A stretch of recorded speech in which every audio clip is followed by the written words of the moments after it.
Breaking news. Parvathipuram Manyam జిల్లా గుమ్మలక్ష్మీపురంలో అత్యంత హృదయ విదారక ఘటన చోటు చేసుకుంది.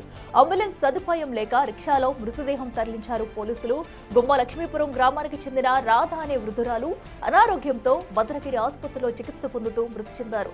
మరణానంతరం మృతదేహాన్ని ఇంటికి తరలించేందుకు అంబులెన్స్ సదుపాయం లేదని ఆసుపత్రి సిబ్బంది చేతులెత్తేశారు. ప్రైవేటు వాహనాన్ని మాట్లాడుకోవాలని సూచించగా సదరు వాహనదారులు 2,500 రూపాయలు అడిగారు.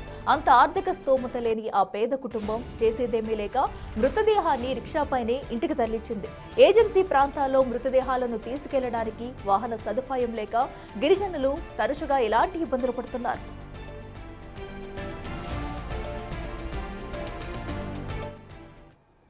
నాన్నమ్మ గారు చెల్లి గారు మా నాన్నమ్మ గారిని హాస్పిటల్లో జాయిన్ చేయడం జరిగింది.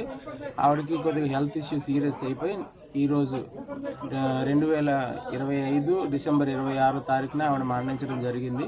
మరి ఆవిడకి ఎవరూ లేరు, పూర్ ఫ్యామిలీ. మరి ఆవిడని ఇంటి వరకు తీసుకురావడానికి కూడా మరి వాహనం అక్కడ అందుబాటులో లేదు. మరి బయట ప్రైవేట్గా అడిగితే వాళ్ళు ఒక 1/2 కిలోమీటర్ డిస్టెన్స్ కూడా లేదు, దానికి దాదాపు 2,500 అడిగారు. మరి దాన్ని పెట్టుకోలేక మరి అక్కడ ఉన్న ఒక పారిశుద్ధ్య వాహనంలో మరి ఆవిడ ఇంటి వరకు తేవడం జరిగింది. మరి ఇక్కడ హెల్పింగ్ హ్యాండ్స్ ఆధ్వర్యంలో మరి ఆ ఖననానికి కూడా వాళ్ళు హెల్ప్ చేశారండి.